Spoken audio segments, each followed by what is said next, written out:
Option trading क्या होती है इसे समझने के लिए मैं आपको एक रियल लाइफ एग्जांपल देता हूँ। मान लो दो दोस्त हैं, राजू और श्याम। श्याम के पास 1 एकड़ जमीन है जिसकी कीमत 10 लाख रुपए है और श्याम अपनी उस जमीन को बेचना चाहता है। और राजू भी एक ऐसी अपॉर्चुनिटी ढूंढ रहा है जहां पर वो अपने पैसे इन्वेस्ट करके अच्छा खासा प्रॉफिट कमा सके। कुछ दिन बाद राजू को ये खबर मिलती है कि अगले 6 महीने में एक हाईवे प्रोजेक्ट को मंजूरी मिलने वाली है और वो हाईवे श्याम के खेत के पास से होकर गुजरेगा। अब यहाँ पर अगर राजू श्याम से उसकी जमीन को खरीद ले और अगर ये खबर सच हो जाती है तो राजू को प्रॉफिट होगा, लेकिन अगर ये खबर एक अफवाह निकलती है तो जमीन का तो रेट बढ़ेगा नहीं, तो राजू की इन्वेस्टमेंट का कोई फायदा ही नहीं होगा क्योंकि रेट तो बढ़ेंगे ही नहीं। अब यहाँ पर राजू बेचारा अजीब दुविधा में फंस जाता है, लेकिन श्याम का पक्का है, उसने डिसीजन बना रखा है कि अगर कोई उसकी प्रॉपर्टी खरीदेगा तो वो अपनी उस जमीन को बेच देगा। अब वहीं अगर राजू की बात करें तो राजू को अपना पैसा इन्वेस्ट करने की एक अच्छी अपॉर्चुनिटी भी दिख रही है, लेकिन ये भी हो सकता है कि उसे कोई प्रॉफिट ना हो। अब देखो यहाँ पर जमीन का रेट बढ़ेगा या नहीं बढ़ेगा ये तो 6 महीने बाद पता चलेगा। तो यहाँ पर राजू क्या करता है, एक सेफ रास्ता चूज करता है जिसमें दोनों का ही फायदा है और वो श्याम के सामने एक प्रपोजल रखता है और श्याम से कहता है कि भाई हम ऐसा करते हैं, हम अपने बीच में एक एग्रीमेंट साइन कर लेते हैं जिससे हम दोनों को फायदा होगा। तो श्याम कहता है कि भाई ऐसा कौन सा एग्रीमेंट है। राजू कहता है कि एग्रीमेंट के अकॉर्डिंग तू अपनी ये 10 लाख रुपए की जमीन मुझे 6 महीने बाद सेम रेट पर ही बेचेगा। तो श्याम कहता है कि भाई इससे मेरे को क्या फायदा होगा, तू तो कह रहा था हम दोनों का ही फायदा होगा। यहाँ पर राजू श्याम से कहता है कि मैं तेरे को 1 लाख रुपए एडवांस दे देता हूँ, 6 महीने बाद चाहे मैं ये जमीन खरीदूं या ना खरीदूं मैं तुझसे ये 1 लाख रुपए वापस नहीं लूंगा। इस 1 लाख रुपए को तू एज अ एग्रीमेंट फी रख ले। अगर मैं 6 महीने बाद तेरी जमीन खरीदूंगा तो मैं तुझे अलग से 10 लाख रुपए दूंगा। अब यहाँ पर श्याम को थोड़ा फायदा लगता है और वो कहता है हाँ चलो फिर ठीक है। अब यहाँ पर ये ध्यान दो क्योंकि राजू ने एडवांस 1 लाख रुपए दे दिए हैं एज अ एग्रीमेंट फी, तो वो अगर चाहे तो 6 महीने बाद उस जमीन को खरीद सकता है। अगर वो नहीं खरीदना चाहता तब भी कोई बात नहीं, लेकिन उसको 1 लाख रुपए वो वापस नहीं मिलेंगे।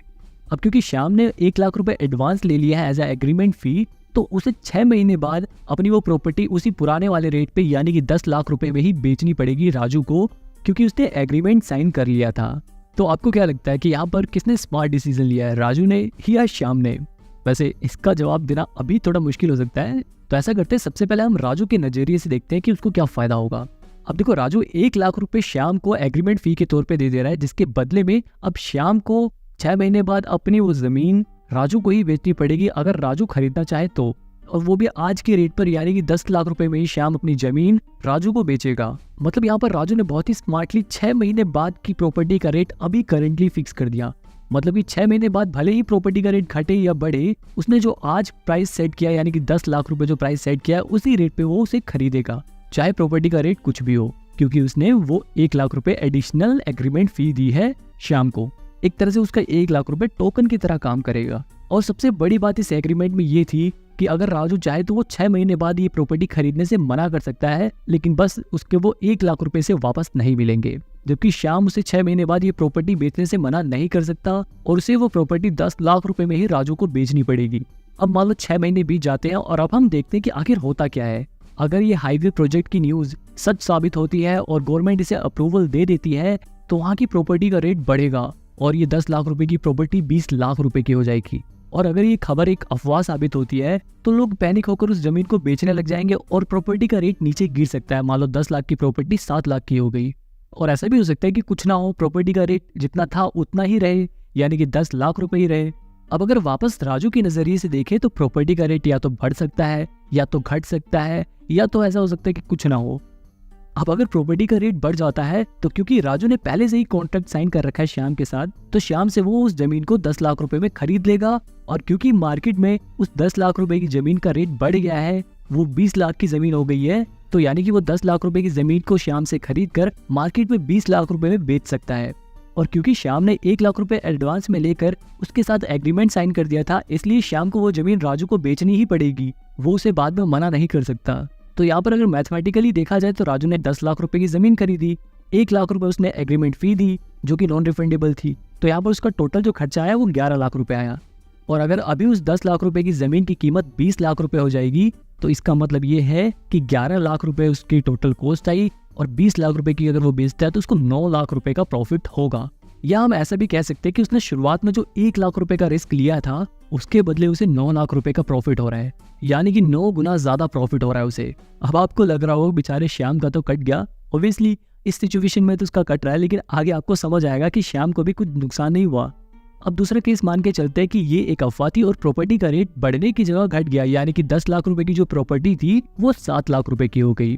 अब क्योंकि एग्रीमेंट के अकॉर्डिंग 6 महीने बाद का प्रॉपर्टी का रेट पहले ही फिक्स हो गया था 10 लाख रुपए, तो फिर अगर राजू श्याम से वो प्रॉपर्टी खरीदना चाहता है तो उसे 10 लाख रुपए में वो प्रॉपर्टी खरीदनी पड़ेगी। ऊपर से उसके वो 1 लाख रुपए एडिशनल जो उसने एग्रीमेंट फी दी थी, यानी कि टोटल उसे वो जमीन खरीदने के लिए 11 लाख रुपए खर्च करने पड़ेंगे।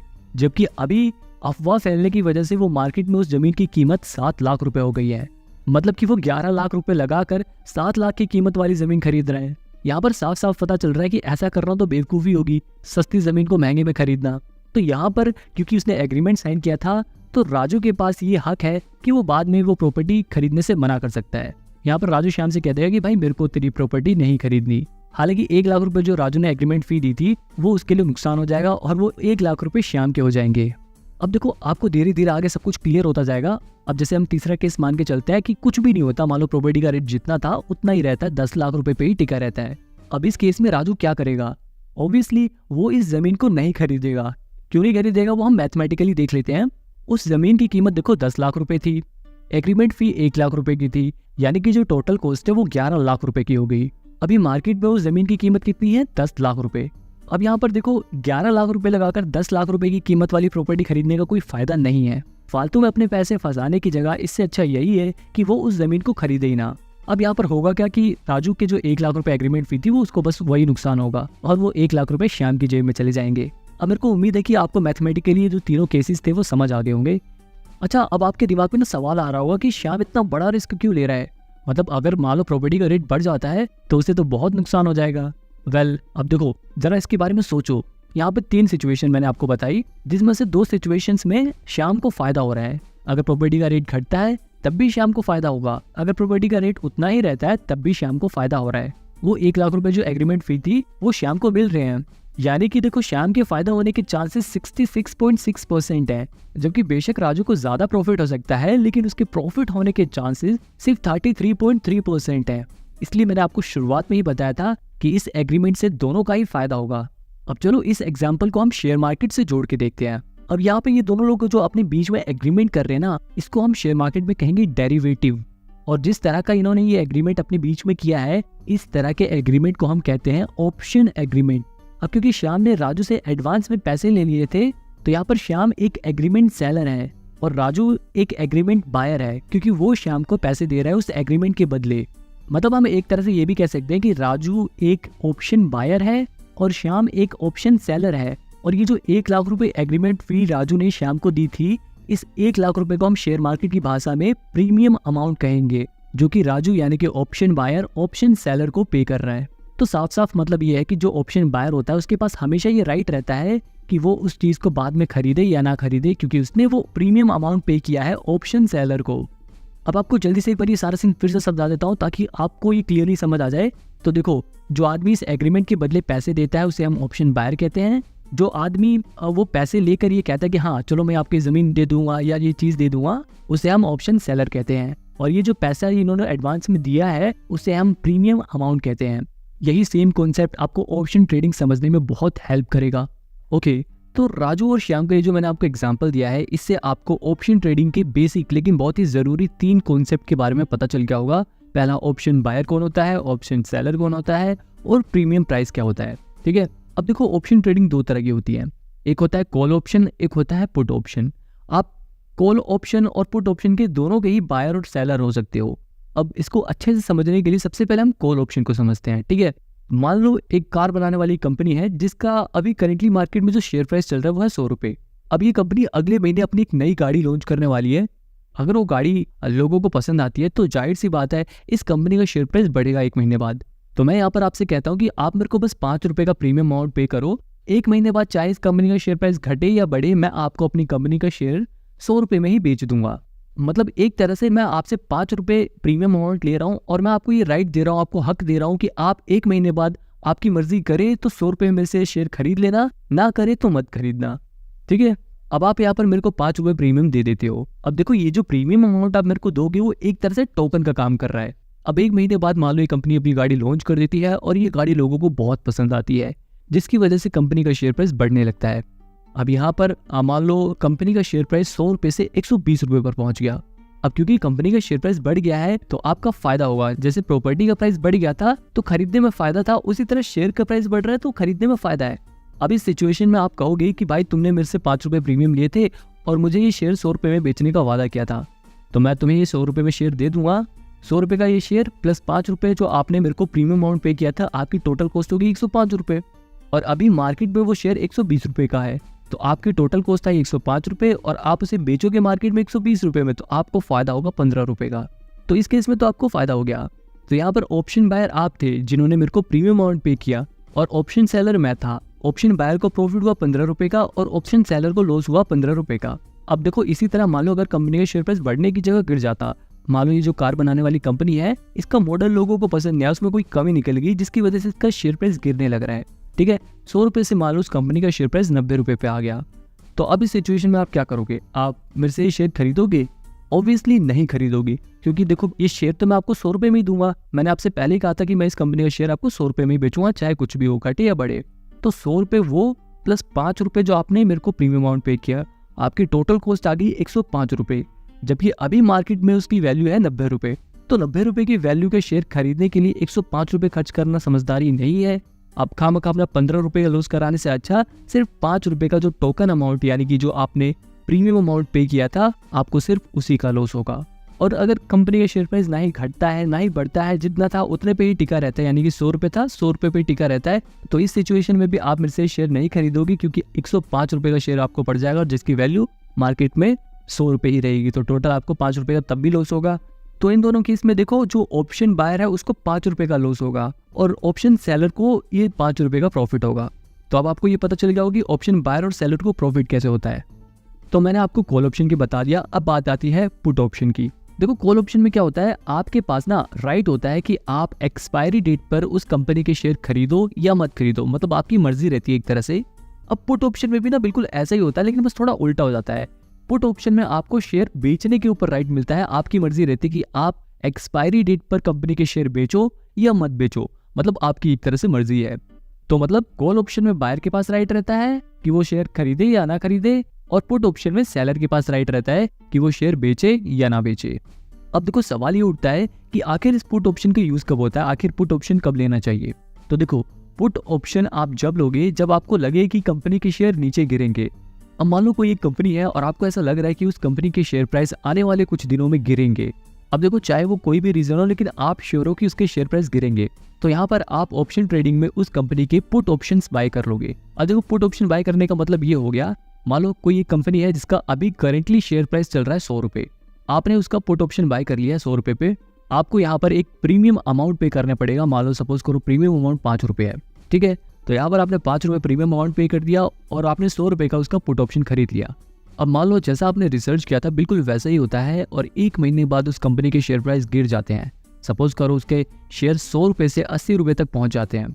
अब इस सिचुएशन में आपने देखो पहले से ही पुट ऑप्शन बाय कर रखा था, यानी आपने पहले से ही उस कंपनी के शेयर बेचने का ऑप्शन बाय कर रखा था, ठीक है।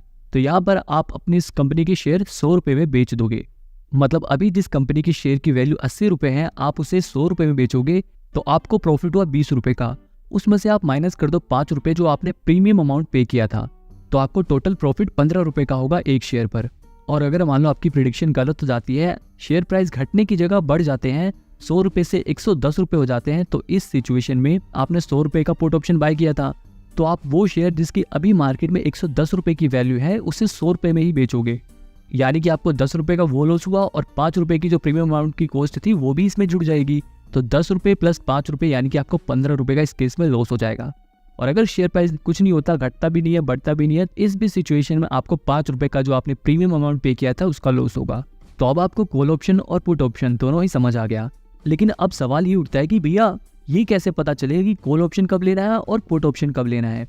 तो देखो जब आपको लगे कि कंपनी का शेयर प्राइस बढ़ने वाला है तब आपको कॉल ऑप्शन लेना है, और जब आपको लगे कि कंपनी का शेयर गिरने वाला है, उसका प्राइस कम होने वाला है, तब आपको पुट ऑप्शन लेना है। आई होप आपको इसका फंडा क्लियर हो गया होगा। तो ये सब ऑप्शन ट्रेडिंग के बहुत ही जरूरी बेसिक्स थे। आई होप आपको इस वीडियो में आपको ये समझ आ गया होगा कि ऑप्शन बायर कौन होता है, ऑप्शन सेलर कौन होता है, प्रीमियम अमाउंट क्या होता है, स्ट्राइक प्राइस क्या होता है, कॉल ऑप्शन क्या होता है, पुट ऑप्शन क्या होता है। ये सभी बेसिक चीजें आपको पता चल गई होंगी। तो इन सभी चीज़ों का जिनका आपने कॉन्सेप्ट सीखा है, अब मैं आपको इनको असलियत में दिखाता हूँ। असलियत में देखते हैं हम ऑप्शन ट्रेडिंग में कैसे दिखते हैं, ठीक है। तो मैं सबसे पहले अपने लैपटॉप पे धन से लॉगिन कर लूँगा। ये फटेक से लॉगिन हो जाता है और अब मैं यहाँ पे कोई भी एक शेयर सर्च करूँगा। सपोज करो मैं यहाँ पे सर्च करता हूँ टाटा मोटर्स, तो मैं इस पर क्लिक करूँगा। टाटा मोटर्स पे क्लिक करने के बाद मेरे को यहाँ पर ये वाला ऑप्शन दिख रहा है ना, यहाँ पे लिखा है ऑप्शन चेन। देखो मैं इस पर क्लिक कर रहा हूँ तो ऑप्शन चेन लिखा रहा है ना, मैं इस पर क्लिक करूँगा। इस पर क्लिक करते ही पूरा ऑप्शन चेन खुल जाएगा। यहाँ पर मेरे पास सारी डिटेल्स आ गई टाटा मोटर्स की। सबसे ऊपर ये देखो इसका प्राइस दिखा रहा है, अभी करंट इसका मार्केट प्राइस कितना है वो दिखा रहा है। नीचे यहाँ पे डेट दिखा रहा है, जैसे हमने पहले बात करी थी ना कि प्रॉपर्टी 6 महीने बाद बेच रही हैं या फिर हम 1 महीने बाद शेयर्स को बेच रहे थे, तो हमने एक टाइम सेट किया था। ऐसे ये जो ऑप्शंस हैं उनकी एक्सपायरी डेट दी हुई है। जैसे यहाँ पर दिखा रहा है 30 नवंबर 2023, तो ये इसकी एक्सपायरी डेट है, जिसे एक्सपायर होने में लगभग 29 दिन बाकी हैं। देखो यहाँ पे लिखा हुआ है 29 डेज। ऐसे ही हम दूसरी डेट भी चूज़ कर सकते हैं, जैसे यहाँ पर दिखा रहा है 28 दिसंबर 2023। अगर आप इस पर क्लिक करोगे तो यहाँ पर इसकी भी एक्सपायरी डेट दिखा देगा कि इसकी एक्सपायरी डेट में भी कितने दिन बाकी हैं। इसके अलावा आप ऐसे 25 जनवरी का भी एक्सपायरी डेट चूज़ कर सकते हो, जिसमें अभी लगभग 85 डेज बाकी हैं। तो हम इस तारीख के ऑप्शंस को खरीद सकते हैं, ठीक है। एक्सपायरी डेज के बगल में देखो लिखा हुआ है मार्केट लोट। अब देखो प्रॉपर्टी तो हमने 1 एकड़ खरीदी थी और मैंने आपको जो शेयर वाला एग्जाम्पल दिया था उसमें भी हम एक ही शेयर की बात कर रहे थे। अब देखो 5-10 रुपए के प्रॉफिट के लिए तो कोई ऑप्शन ट्रेडिंग करता नहीं है, तो इसीलिए ऑप्शन ट्रेडिंग में ना लोट्स होते हैं। लोट्स में क्या होता है, कई सारे शेयर्स होते हैं। अब ये लोट्स जो होते हैं ना वो अलग अलग शेयर्स के लिए अलग अलग होते हैं। ज़रूरी नहीं है फिक्स नंबर हमेशा इतना ही रहे, सभी लोट्स में डिफरेंट नंबर होते हैं। अभी फिलहाल देखो इस नंबर को देखकर हमें ये पता चल रहा है कि टाटा मोटर्स के एक लोट में 1425 शेयर्स हैं। इतनी बात आपको पता चल गई। अब इसके अलावा इसके नीचे देखो कॉल ऑप्शन और पुट ऑप्शन लिखा हुआ है। कॉल ऑप्शन जब हम लेते हैं जब हमें लगता है कि शेयर का प्राइस बढ़ेगा, और पुट ऑप्शन जब हम लेते हैं जब हमें लगता है कि शेयर का प्राइस नीचे गिरेगा। इसके बीच में देखो लिखा है स्ट्राइक, यहाँ पे लिखा है ना स्ट्राइक प्राइस। मैंने आपको पहले ही बताया था स्ट्राइक प्राइस वो होता है जिसपे हम कॉन्ट्रैक्ट साइन करते हैं। जैसे हमने प्रॉपर्टी वाला एग्जांपल लिया था तो उसमें 10 लाख रुपए हमारा स्ट्राइक प्राइस था। उसी तरह से अगर हम यहाँ पर ये टाटा मोटर का शेयर लेंगे तो स्ट्राइक प्राइस ये अलग अलग स्ट्राइक प्राइस दिए हुए हैं, ठीक है। अभी करंटली इसका प्राइस देखो इतना चल रहा है और इसके स्ट्राइक प्राइस अलग अलग दिए हुए हैं। मतलब इस स्ट्राइक प्राइस पे भी कॉन्ट्रैक्ट अवेलेबल है, इस पे भी अवेलेबल है। ऐसे जितने भी ये प्राइस दिए हुए हैं उन सब पर हम ऑप्शंस ले सकते हैं। अब देखो इसके अलावा इसके बगल में ना ये देखो ये जो नंबर्स लिखे हुए हैं 9 रुपये 95 पैसे हो गया, 35 रुपये 55 पैसे, 32 रुपये 5 पैसे या फिर 23 रुपये 10 पैसे, यही नंबर्स प्रीमियम अमाउंट होते हैं। अगर आपको कॉल ऑप्शन लेना है तो उसके प्रीमियम अमाउंट इस तरफ लिखे हुए हैं, अगर आपको पुट ऑप्शन लेना है तो उसके प्रीमियम अमाउंट इस तरफ लिखे हैं। अभी कंफ्यूज होने की बिल्कुल ज़रूरत नहीं है। अब देखो अभी इसका करेंटली प्राइस चल रहा है 633.90, यानी कि 633 रुपये अभी इसका करंट प्राइस है। अब मान लो अगर मेरे को ऐसा लगता है कि आने वाले कुछ दिनों में टाटा मोटर्स की कंपनी के शेयर प्राइस बढ़ेंगे, तो मैं यहाँ पर कॉल ऑप्शन लूँगा। तो यहाँ पर मेरे को देखो कॉल ऑप्शन लेने के लिए ना बहुत सारे स्ट्राइक प्राइस दिए हुए हैं। मैं इन किसी भी स्ट्राइक प्राइस पे कॉल ऑप्शन ले सकता हूँ। जैसे मान लो अगर मेरे को लगता है कि इस कंपनी का शेयर प्राइस 635 रुपये से ऊपर जाएगा और मैं 635 रुपये पे इसका ऑप्शन लेना चाहता हूँ, तो 635 रुपये पे अगर मेरे को इसका कॉल ऑप्शन लेना है तो मेरे को 20 रुपये 40 पैसे प्रीमियम अमाउंट पे करना पड़ेगा। जैसे जैसे इस कंपनी का शेयर प्राइस 635 रुपये से ऊपर बढ़ेगा वैसे वैसे मेरे को प्रॉफिट होने लग जाएगा। लेकिन अभी मेरे को इसका कॉल ऑप्शन लेने के लिए पूरे 635 रुपये पे नहीं करने पड़ेंगे, मेरे को सिर्फ 20 रुपये 40 पैसे का एक छोटा सा प्रीमियम अमाउंट पे करना पड़ेगा, जिससे मेरे को ये राइट मिल जाएगा कि मैं 1 महीने बाद यानी कि जब एक्सपायरी डेट आएगी इसकी 30 नवंबर, उस दिन को इस कंपनी के शेयर चाहे खरीदूँ चाहे ना खरीदूँ, ये इस चीज़ का राइट मिल जाएगा मेरे को 20 रुपये 40 पैसे देकर। बाय करने के लिए मैं सिंपली क्या करूँगा, इस पे क्लिक करूँगा, इसके प्रीमियम वाले अमाउंट पे जाऊँगा और ये बाय और सेल दोनों के ही ऑप्शन आएंगे। जैसे कि मैंने आपको बताया था कि आप एक ऑप्शन के बायर और सेलर दोनों ही हो सकते हो। तो आप अगर बाय करना चाहते हो तो इस बाय वाले ऑप्शन पे क्लिक करोगे, सेल करना चाहते हो तो सेल वाले ऑप्शन पे क्लिक करोगे। इसी तरह से अगर आप पुट ऑप्शन लेना चाहते हो तो उसका प्रीमियम अमाउंट इधर लिखा हुआ है। अब देखो इसके बारे में बताने वाली बहुत चीज़ें हैं, लेकिन अभी अगर मैं आपको और भी चीज़ें बताऊंगा तो शायद आप कंफ्यूज होने लग जाओगे, आपके दिमाग में और भी डाउट आने लग जाएंगे। इसलिए अभी आप सिर्फ इतना ध्यान रखो कि ये स्ट्राइक प्राइस होता है, ये जो LTP करके लिखा हुआ है वो प्रीमियम वाला अमाउंट होता है, कॉल वाले ऑप्शन इधर होते हैं, पुट वाले ऑप्शन इधर होते हैं, एक्सपायरी डेट इधर दी हुई होती है, करंट प्राइस ये लिखा हुआ। तो बेसिक चीज़ें आपको पता चल गई। अगर इस वीडियो पे अच्छा रिस्पॉन्स आएगा तो मैं इस वीडियो का सेकंड पार्ट भी ज़रूर बनाऊंगा। अगली वीडियो में मैं आपको कॉल और पुट ऑप्शंस के बेसिक क्लियर कर दूंगा। आपको ये भी बता दूंगा कि आखिर ये जो प्रीमियम अमाउंट कम और ज़्यादा क्यों है, ये घटती बढ़ती कैसे है। अभी के लिए बाय बाय टाटा, मिलते हैं अगली वीडियो में।